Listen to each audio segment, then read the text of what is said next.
Hello, and welcome to This Is How We Care, a podcast that explores what kind of world our children want to inherit and how we, the village raising them, can embody that world. I'm your host, Emily Race Newmark. I am recording this intro from my bed, which is actually really fitting for this conversation that I'm sharing with you today because our guest, Jenny Odell, is an author of 2 books, one called How to Do Nothing, Resisting the Attention Economy, and Saving Time, Discovering a Life Beyond the Clock. And a core thread in each of these books is really looking at and examining our relationship to productivity, to the ways that we measure time, to where we place our attention. So from that place, right, for me to record a podcast intro from my bed feels like it's completely countercultural to the way I'm supposed to be doing things. I should be at a desk. That is where one is to be most productive versus what does it look like to invite you into a deep moment of relaxation with me. So with that, I am going to actually relax further, lean back in my seat, and I would love for you to join me for a moment in just closing your eyes if you can, and just bringing attention to your body in this moment. Noticing your breath, noticing, if you can, the places that your body's in contact with the earth beneath you, your chair, your seat. And if you're driving, of course, don't close your eyes, but allow yourself to just become present to what's right here.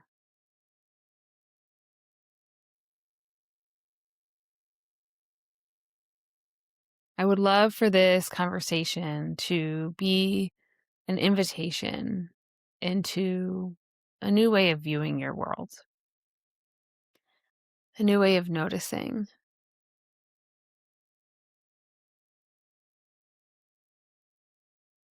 And as Jenny will share with us in her intro, sometimes we miss what's right in front of us.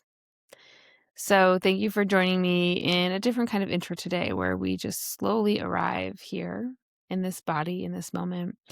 I hope you enjoy this conversation today with Jenny. Jenny is an author.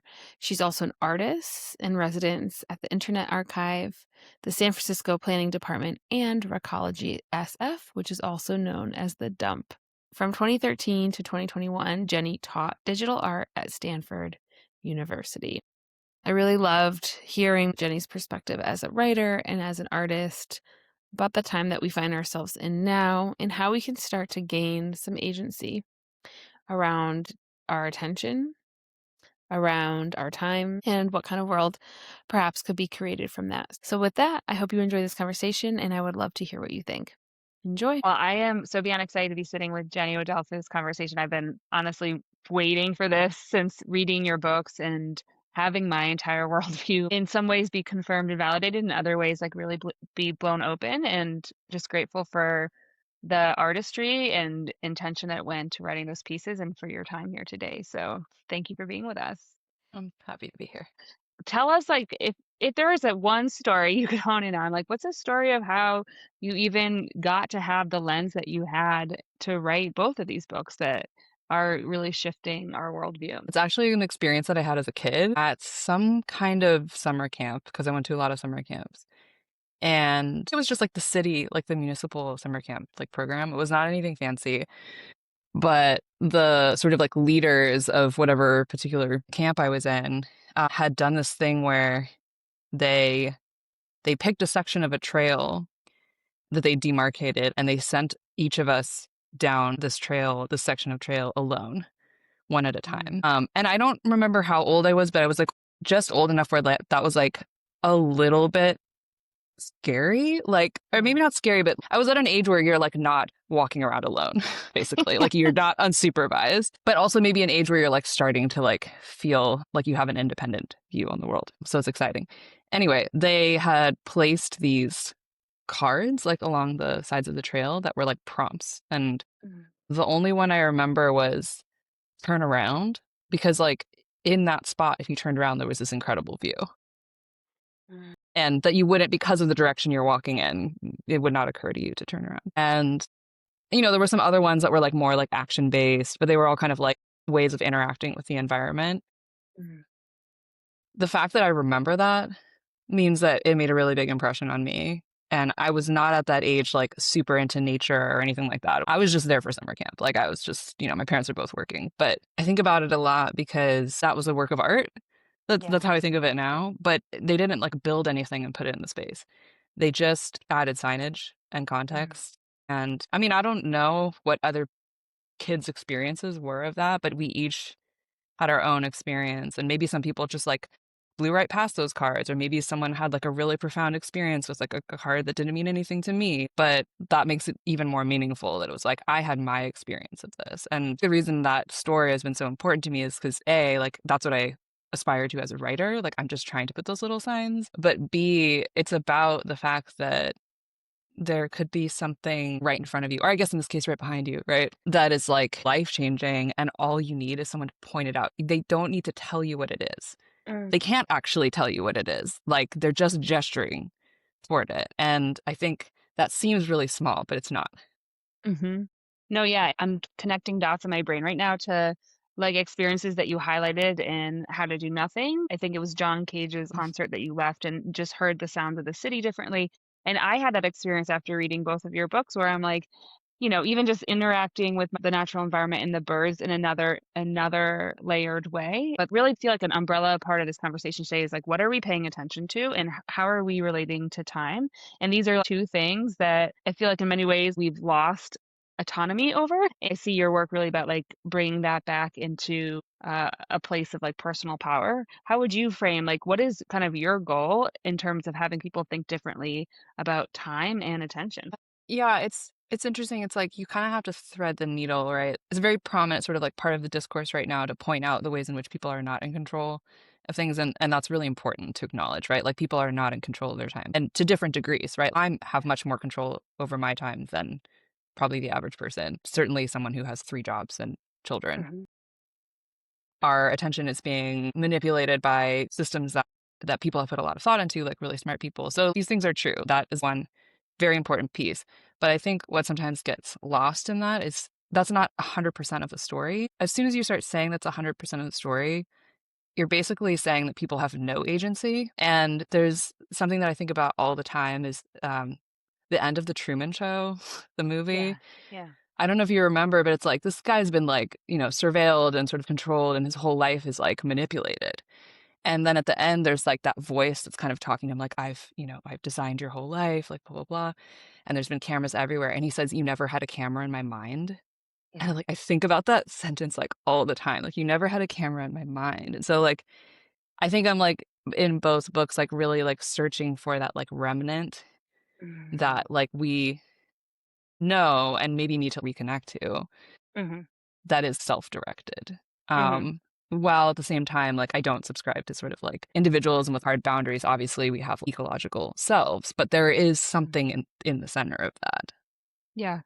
Yeah, what comes to mind here, you say that is like the way that I've heard of third space before as like a community gathering space, but you define it in this new way for me that was a third space is also a way that we practice creating a new world inside of the world that exists now. And there was a whole section of How to Do Nothing where you really like dove into the whole commune era Mm. of American culture, really. And even beyond before that, where people are trying to escape the current reality. And I find myself and friends of mine often idealizing, oh, like the way things are now is just not it. So let's just escape this reality. But what I'm hearing in this is like it's more about creating something new while still not disconnecting from our responsibility, really, in our relationship with what is. And so that's really what this conversation I want to highlight is about. Like, what can we imagine now as a third space that we can practice and play in inside of our current shit show? The mess that we've created for ourselves here. And yeah, like I'll start with a broad question there, which is actually through the lens of future generations. What is your vision and your hope for them and the world that they're inheriting? I don't have children, but basically like all of my friends have children, and so it's that question has become a lot more sort of like real to me. Yep. And like I envision and like hope for a world of like freedom, which sounds very like that word is so overloaded at this point, but I think actually it's quite important like Mhm. that Yeah. there's like a freedom of expression and like freedom to like fail and Mm, feel comfortable with that. Just basically whatever is the opposite of what I witnessed when I was teaching college students at Stanford, which is like mm, being kind of shunted into things. It was like the impression I was getting, or like being motivated by fear and feeling like your every move is being watched and you can't mess up and your peers are your competitors, not your mm, collaborators. And this like fear of exploring, which like I was teaching an art class to non-humanities majors. So like all of my work was like it's okay. Like, we can just kind of like, try something and find out and like learn through doing that. And like, and that mm. can be fun. And like, that's actually the only way to learn. Yeah.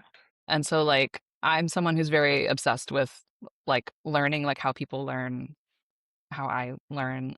And so, like, I think like self directed learning is like a really big piece of like what I hope for younger people the guidance, but also the freedom Mm. to and the sort of like learning how to learn and having resources that are not AI answers, basically. Be feeling empowered and excited about learning something for yourself and in the community. Yeah, and to take the story you shared at the beginning, being basically aware and present to your environment and having that co-create the learning experience with place and like you said, community and people there and more than human life. So yeah, I think you mentioned AI really briefly, and I am a parent of two young children, which has like really put this more front and center. But I think many of us are questioning and struggling with right now, like what are we creating here with AI and technology? We already know that social media has had XYZ effects on us, Yeah. socially and with our mental health and all of these things.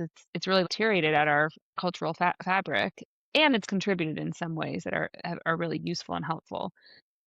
But I guess I wonder what might we model for children now who are being raised in this as the norm to almost help cultivate that sense of agency and Mhm. self-direction that you're talking about.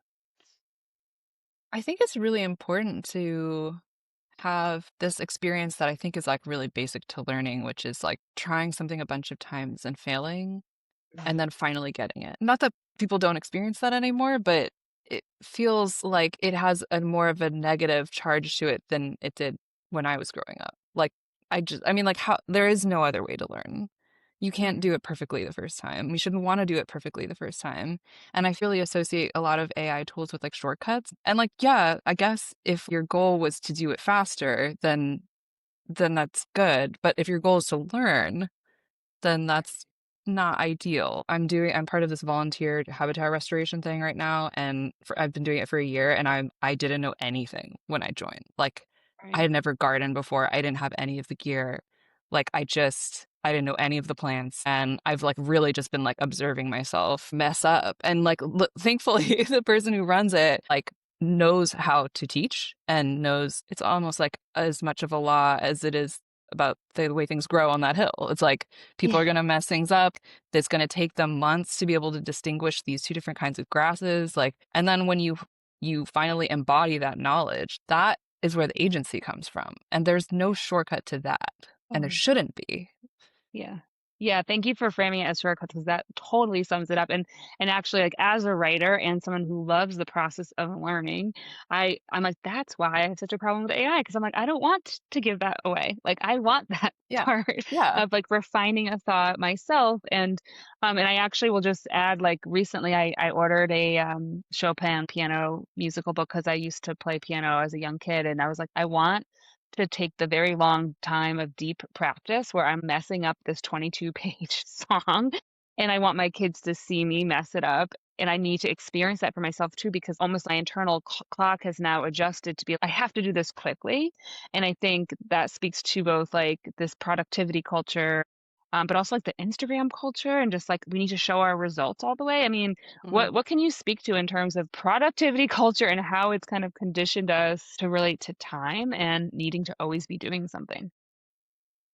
Yeah, I agree with you about Instagram as far as that goes, and I think there's a sort of need to like externalize the results of what you're doing at all times, and it really skews the way one thinks about a process. I mean, if you write, you know that a lot of that is not sitting at the computer typing. It doesn't look like Right. anything. And I know from, people I've talked to who work in creative professions, there's often a tension around that, right? Where it's like, you don't appear to be working to like management, for example, because they don't understand that there are these forms of work that are not mechanical or like, you know. Mm.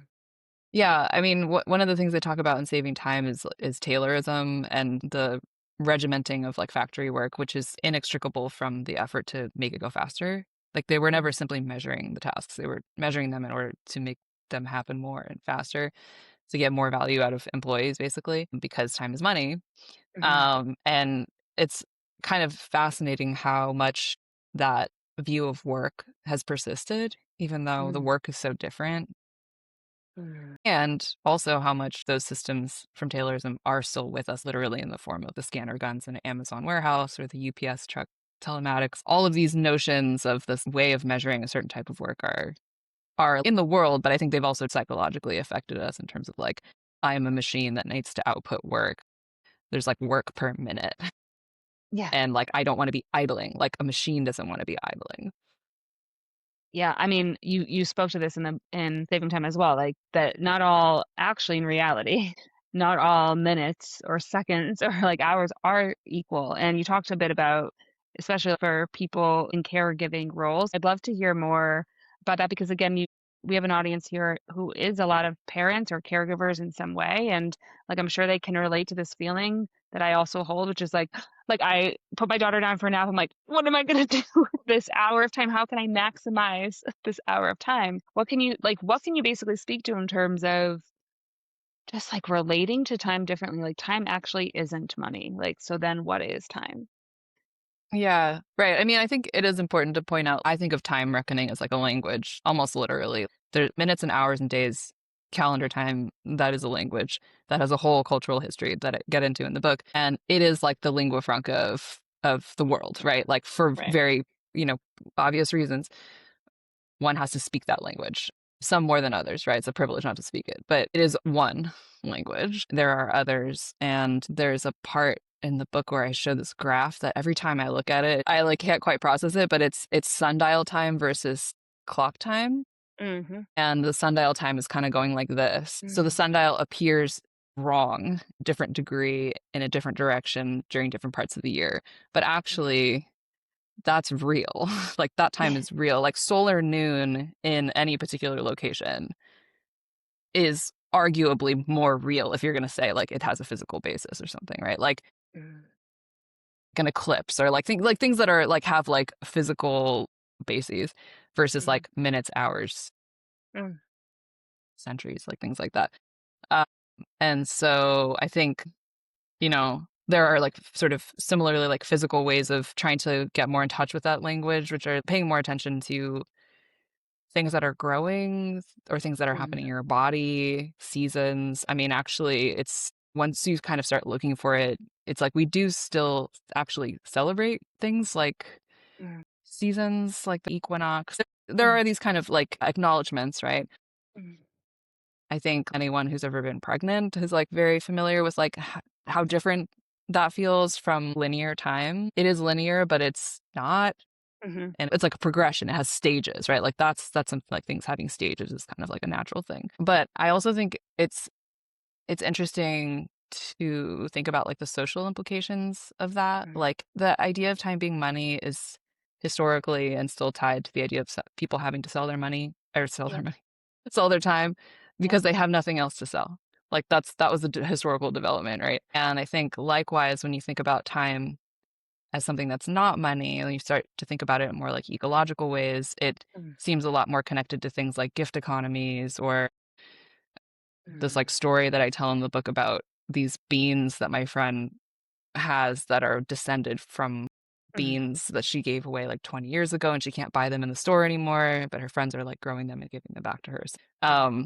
I think about that a lot when I'm watching my friends who are parenting because that bean story is actually quite apt, right? Sometimes the best way to get time is to give it away, and sometimes something might grow out of something that someone gave you a long time ago. Like it's not Mm. this kind of like I invested this and then I got this and I invested this Right. on a schedule, right? Right.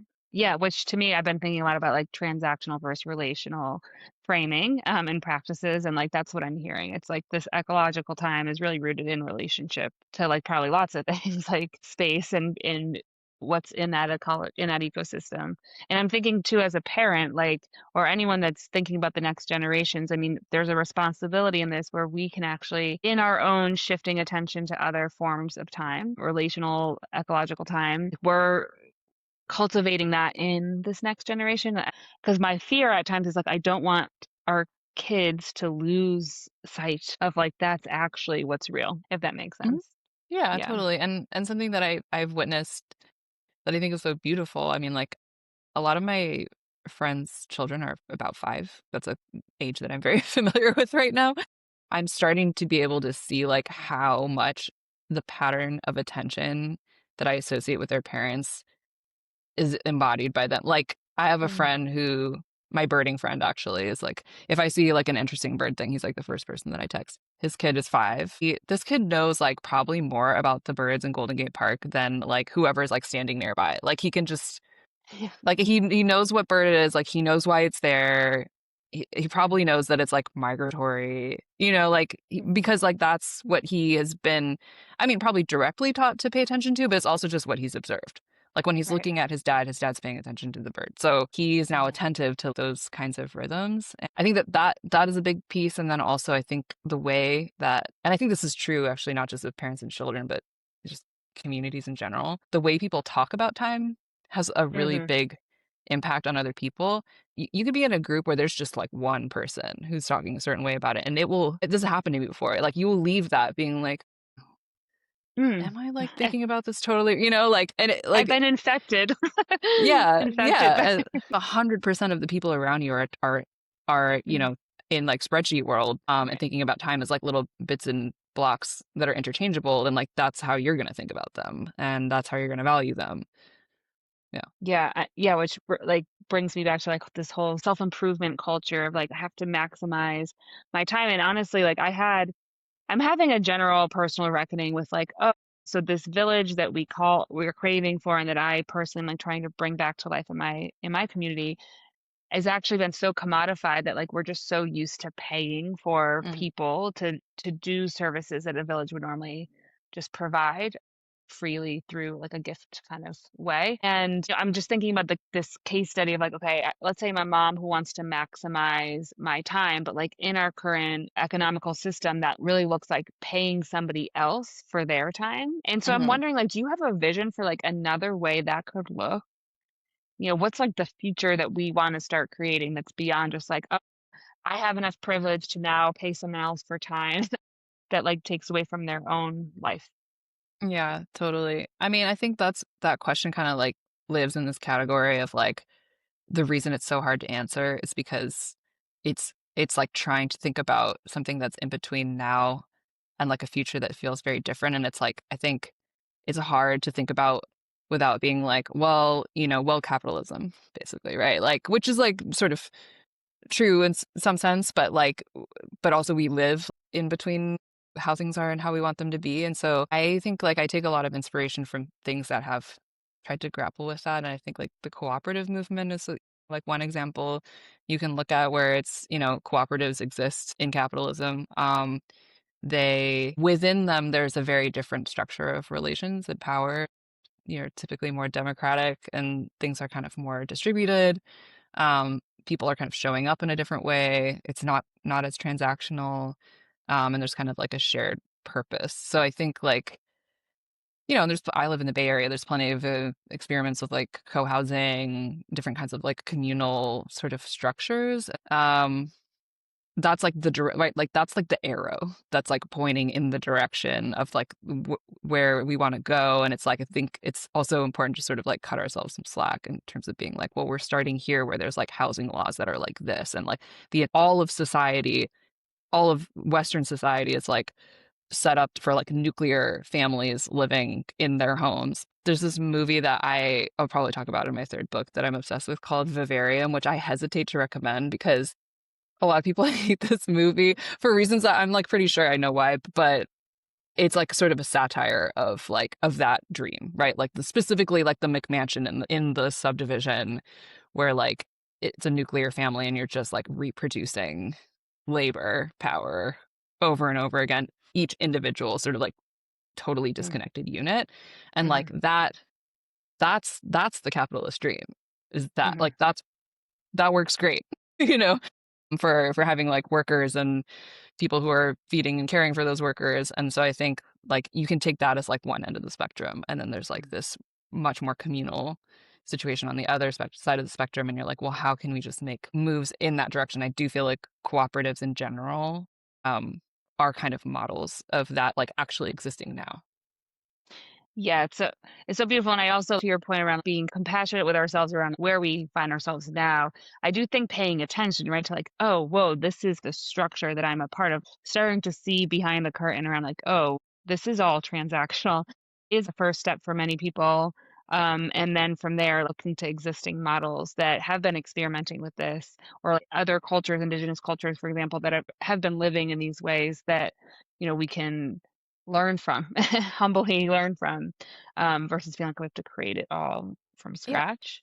I Yeah. mean, yeah, I'll give you an example. It's not related to childcare necessarily, but I was thinking about trying to start with some friends to start a repair cafe in the East Bay. And I don't know if that'll happen, but I was just kind of thinking about it. And if you're not familiar, they're just like gatherings of people who know how to fix stuff, and people come in, they bring their stuff, and maybe it gets fixed, and you learn about your object. And like when I first thought that, I was like, oh God, I have to figure out like how am I gonna like I'm at zero, right? Like I don't even know how to do that. Like I know people who volunteer at repair cafes, and I was like, maybe I can ask them. And then of course, like I go online and I find that there's like this thing called Fix It Clinic in the East Bay where they not only have done this, they have a whole Google Doc of like for Mm. a person like me who doesn't know anything. And they're like, here's the steps, here's what works well, here's what we've found. And that we're part of a global network. So if you don't know how to fix stuff, you can contact these people, you know? And so I think that's also kind of an important thing to say, which is that I think sometimes I think this kind of work and like trying to create these like structures is a form of making, just like Yeah. anything else. Right. And so it takes like time and expertise, and you often don't have to start from scratch. Like there are people around you who have been thinking about it oftentimes, and maybe not locally, depending on where you are. But I just find that heartening, because I think like the opposite of that is you're doom scrolling and you're alone and literally can't see even like 10 feet in front of me. Mm. And then, but like it turns out that there are there's there are people, and there's been thought that's been done around you that you can sort of connect and adapt and sort of make it your own, or at least like find something to grab onto. Yeah, I mean, you're illustrating one of my questions, which was like, okay, and I will caveat this by saying, like, I take a digital Sabbath every week, which is like a life-saving practice. And you also gave examples of like going to like the woods and just like without your phone once and disconnecting from the digital world. So there's like one approach that's like, okay, we're just going to disconnect from this device and not engage in the way because it's harmful. But also the example you just gave, this beautiful example of resource sharing, was possible because of a digital space. And so I often am wrestling with how can we actually have digital spaces feed our in real life spaces, and I'm curious what your thoughts are around that. That's actually had a conversation with someone about exactly that last week, and we kind of didn't really come to a conclusion, because it was like it's so you want to make a like a hard and fast statement about it, right? Like you want to be like the internet is terrible, like it's Sure. ruining all of us, like phones are bad, like, and sometimes it really feels that way. And I've met some members of the Luddite Club Mhm. in New York City, and they're amazing, of course. But it's like like you see like the necessity of like of that reaction and their like recognition, like this stuff is so bad for us. It's like it's bad for our development. It's like bad for our like socializing. And so I think, it's hard to do, but it's helpful to sort of try to disentangle the technology, or or what it could potentially do, from its current purveyors, let's say, right? Mhm. Social media is run by a for-profit company, obviously. Mhm. And there are reasons why it's so addictive. It doesn't need to be addictive to convey information. People have thought about that for a long time, and you look at like all the times people have tried to design alternative social media, but those things are struggling. And like, like I'm on Mastodon and it's pretty quiet Right. compared to Instagram, for example, right? And it's so unfair. They don't have the same resources. And once something gets really established like that, it's just kind of difficult to contend with. There is a more sort of nuanced way of thinking about it than like internet bad, even though it often really feels that way. And I do think if there's an ideal version of this, it's like some kind of non-commercial network. I mean, Mastodon, it's like literally like not owned by anyone, that allows the exchange of information, which is really important, and knowledge, and then also allows for the organizing of in-person events and for people to know about things, because that's important. Yeah, it's like the evolved carrier pigeon and just like the Yeah. using technology. Yeah.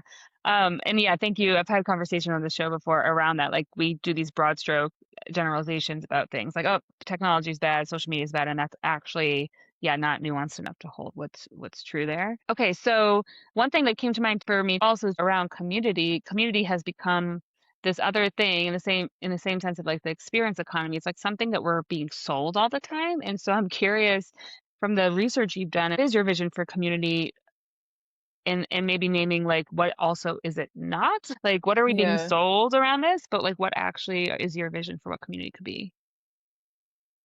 This is a really specific example because it happened a couple weeks ago. But the habitat restoration thing that I've been doing, one of the people in the group has this practice where when he finds like an extra bit of wood from a tree, he like this is gonna sound really weird, but he makes it into like a very pleasing, like smooth wooden egg.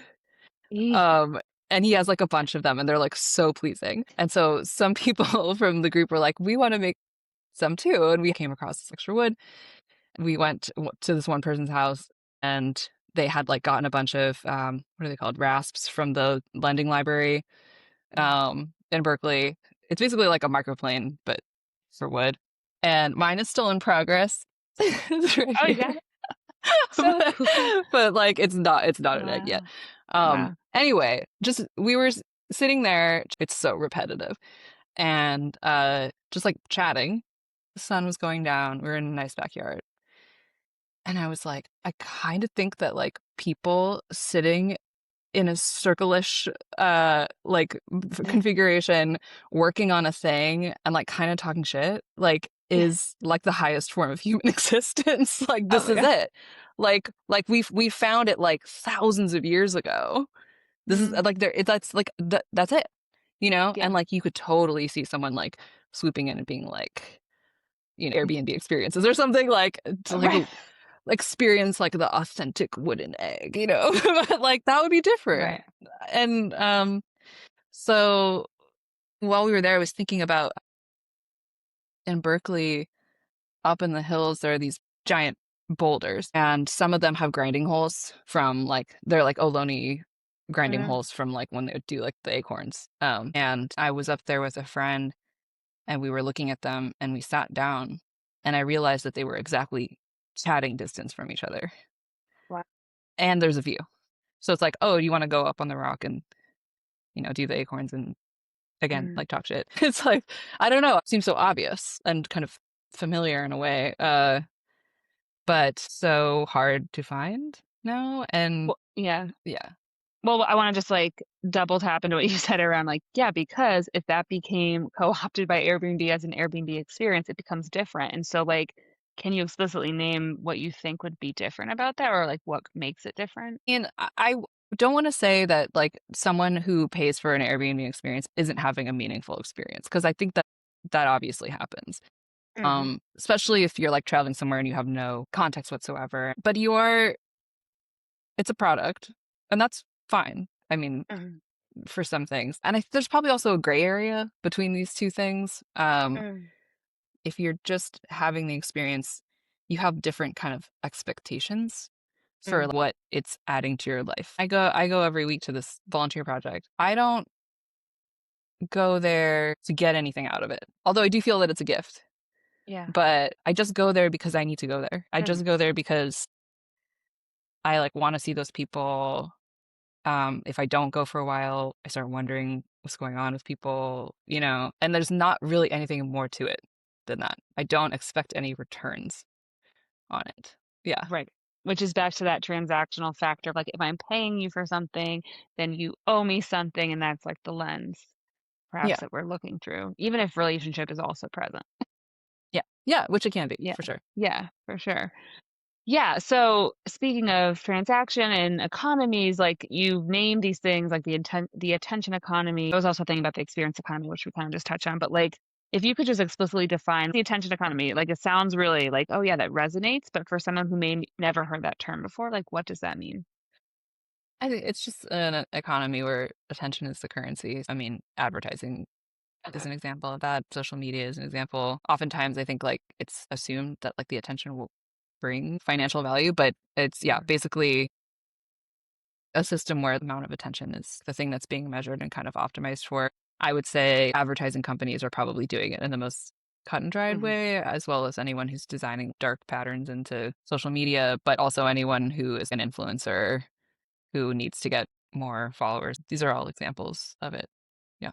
Yeah, and I feel like that rose more, maybe more to cultural awareness a couple years ago with that. There's a documentary that came out, a social experiment or something. But anyway, my point being like it started to become more mainstream to realize like, oh, that these platforms are not free. If anything's free, we're actually exchanging for our attention.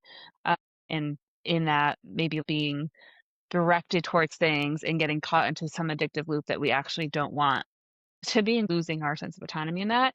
And there was a line in your book, How to Do Nothing, which was like questioning like how would we regain control over our attention and direct it together. So like what I visualize there is like this idea of here we are on our screens, our attention's going to this feed and we're very disconnected in reality, even from our own bodies. But then it's like, okay, if we were to take that part of our attention and invest it into something communally or something together, what can you give examples of like what that process could look like, if that makes sense? Yeah. Probably anyone who's had the experience of, looking at a bunch of infographics on Instagram and then going to a protest, like Hmm. knows how different that feels. And maybe you found out about the protest on Instagram, which is like that's happened, right? But that's just different on every level, on an embodied level, and on I don't know what the word is, but like obviously when you go to a protest, there's like signs and there's like slogans and there's like objectives and there's speakers and there's all these things, right? But there's also something immaterial and like not really nameable that happens from being in a crowd. Hmm. We lacked that obviously during the pandemic and like found out like how much like that hurts really. Hmm. But I don't know, like I noticed like I went to the very small No Kings protest, like where my parents live, and maybe because it was small, but every time I go to a protest, I like the first 5 minutes that I'm there, I get really teary. And then I'm like rolling my eyes at myself because it happens like it's so reliable. I'm like, it's like, it looks like I'm like allergic to protests, you know? Because when you're online, it's like, even though you're consuming things from people that presumably you trust, the overall vision of humanity is pretty bleak. Mm. And that I think it includes yourself too, right? Because you're like, oh God, like everything's so terrible and none of us are doing anything and I'm not doing anything. I'm just sitting here, I'm on my phone and we're all just sitting here on our phones and like, wow, this is like so hopeless, right? Like, no one's doing anything. I'm not doing anything. And then you go and you're like, look at all these people who like got up and like made their sign and they brought their kids and it's raining and people are here and it's just like that it like says something to you that's like not Mm. verbalizable. I don't know. Not to say that there aren't versions of that that can happen. Like I think there are ways of maybe cultivating something closer to that using digital means where there, maybe groups or networks where people are more kind of like directly connected to each other and feel more visible. Like I'm Mm. visible in this space and like, I kind of have responsibilities and we all see each other. I think Mhm. that's totally possible. But I think that and the sort of like the protest example are just so different from the like isolated, like self-hating, Mhm. humanity-hating, like mindset that's addictive. Maybe you just go to the protest to like break the cycle and Right. stop doing that and like think about this from a different angle, like with other people who felt like there was at least enough hope to like show up. Yeah. What's coming to mind, one of my experiments this year is like a family gathering called Moon School in my area. And where the whole experiment is like what happens when families get together following the cycle of the moon to like orient to that phase of time, but also just to like invest in relationship. And the last gathering on the new moon, one of the fathers was like, we do a circle check and kind of like you described, we do this like circle check and everyone shares. And he was like, I just felt like, ugh, like like I knew I had to come to this thing. I just felt like, ugh, about it. But then as I got in my car and then I arrived here, I just felt like a sense of relief. And like we're all crying because I think many of us feel like we have gotten almost conditioned to be in our seats in our homes, separated from each other, but attending the protest or attending some in-person meetup is what our soul really, really is desiring and what we're missing. But I just want to name, like, there is this feeling like, oh, I have to like lift myself up of the muck Mm. to get there. I mean, have you had that experience, or how have you kind of cultivated your own practices for gathering in real life? I almost like hate to make this comparison, but as someone who just started going to the gym last year, there is a comparison to be made where let's say you're like you were like me, I'm just starting out. And it's like I think there's a lot of Mm, friction around unfamiliarity, mm, right? Like unfamiliarity and routines. I don't have the gear. I don't have a car, right? Like how am I gonna get to the gym? mm. Like, I don't know what any of this equipment is. I'm intimidated. I don't want to go in that room. There's like a room in this gym that it took me 5 months to go into. And now it's Yeah, my favorite room. The habitat restoration, same things, like every Sunday. right. Okay, like I hate getting up early. I am not a morning person. I have to get up early for that. And there was maybe like a month where I was like, oh my God, I have to set out all my stuff the night before because you can't be late. And that seems like stressful. And then at some point after it kind of like starts to become a part of your life, and then like the rewards start Mm, coming, and like not in that sense of like I'm getting something for what I'm putting in. It's just you're like, oh wow, like I leave there and I like feel better, let's say. mm. Or like, wow, like I have a really good friend in that group now, like who I really want to see, or like there's this one type of flower that only blooms during this one part of June. This is the actual thing. Yeah, And yeah, only yeah. one flower opens per day on it, and then it closes forever. Oh, I got to get up there. I'm not thinking about, oh, like I have to get up. Like, no, like I need to go. Mm, And I think that like it's sort of if you give it enough time and it really is meaningful to you, I think eventually that kind of like, maybe a little bit at like, you know, 8 a.m. or yeah. something. But I think it goes away. And I don't think there's anything different from that than being in love with a person. You're like, I go there because I love it. Like, I don't need to propel myself.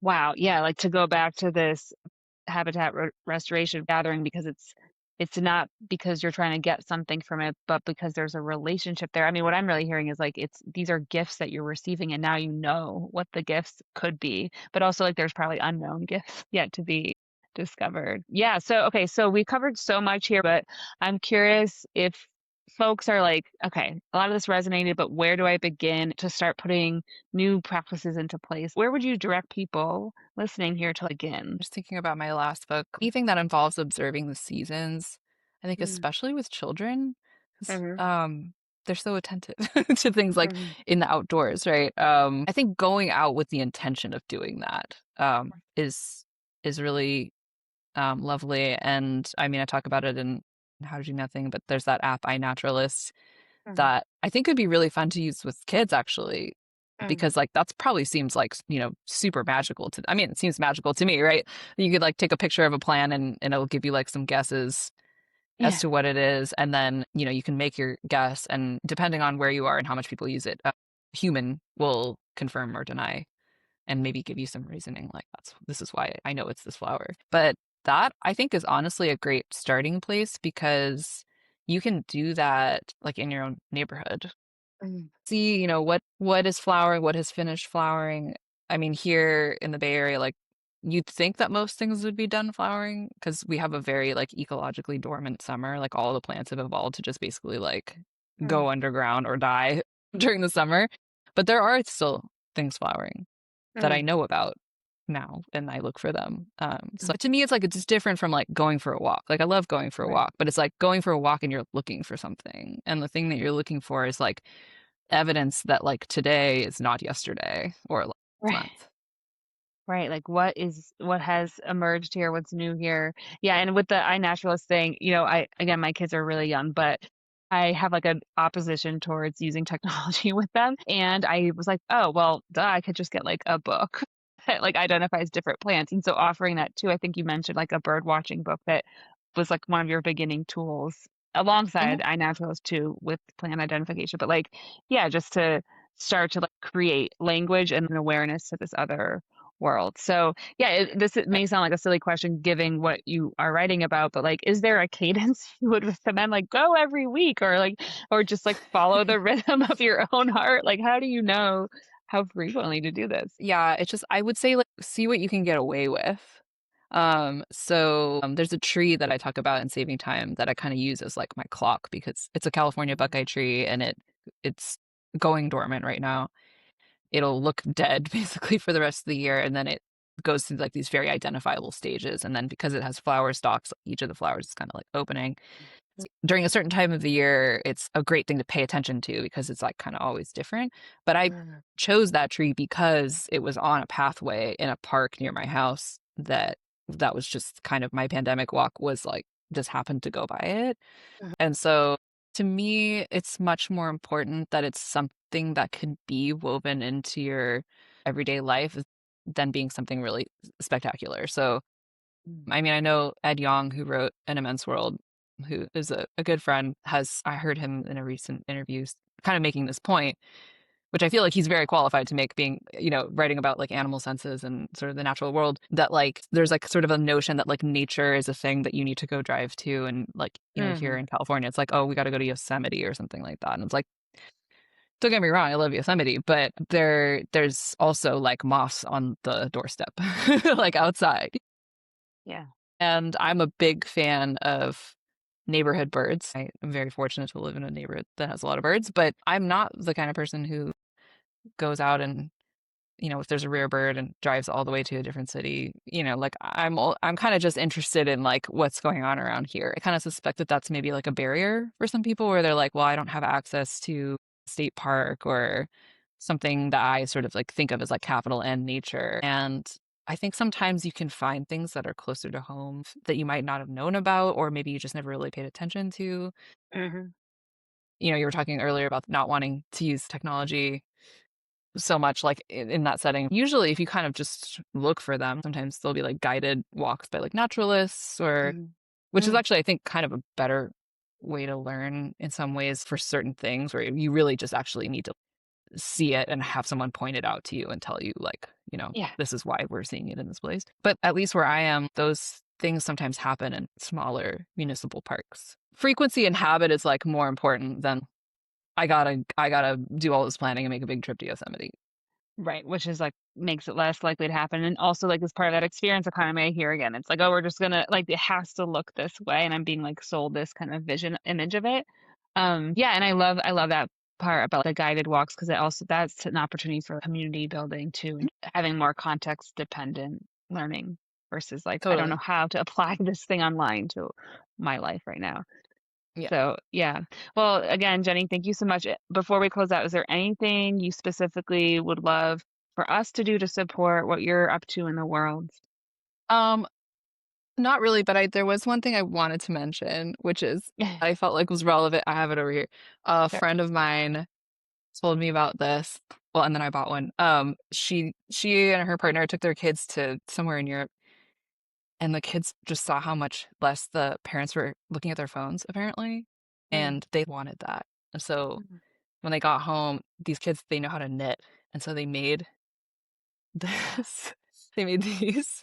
I don't have my No, phone near me, so I can't show how it like goes inside, but the sock. yeah, A it's like a phone sock. sock, and you put your phone inside, and then you like fold it over, and then it has a little thing, and like then like the other kids at school wanted them for their parents. Isn't that like I mean, like heartbreaking and also yeah, amazing. I don't know. Yeah. yeah, yeah. Yeah. I love But that. the reason I love this is that it's like you put your phone in it. It's like a physical acknowledgement that this device is dangerous. It's not a neutral object and it can hurt you and it can hurt people around you. And so it's like it needs to be,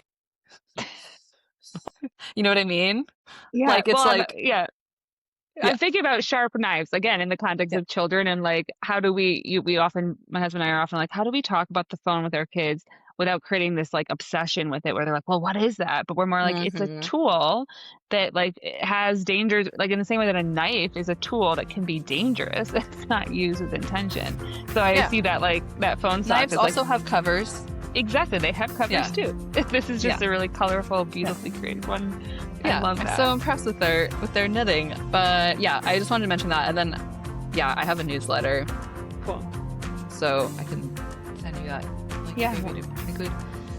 But yes, because your writing creates such beautiful worlds, and that's a great way for people to stay in support and also just in conversation. So thank you again, Jenny, so much. I really appreciate you and your time today. Likewise. Thank you so much for listening to this episode. If you enjoyed this conversation, I encourage you to share it with someone in your life. I think podcasting at best doesn't just stop with new ideas and perspectives and resources and people that we're being connected to, but actually integrates into our lives. And this happens through conversations that we have around our dinner table, in our communities, but also through embodying the practices that are shared on a show like this one. If you want support in doing that, this is why I've created The Third Space. The Third Space is an online gathering space for people like you and me who want to take these visions and ideas and put them into action in your own life, all while feeding your communities in your backyard. You can check out The Third Space over at revillagingmama.com/offers or in the show notes at thisishowwecare.com. Thank you so much for being a listener and a supporter of the show, leaving a review, sharing the episodes, following along. These are all great ways of supporting what we're building here. And every little piece of support really goes a long way in amplifying these visions and shifting our collective orientation back to communal care. Thank you so much. I'll see you next time.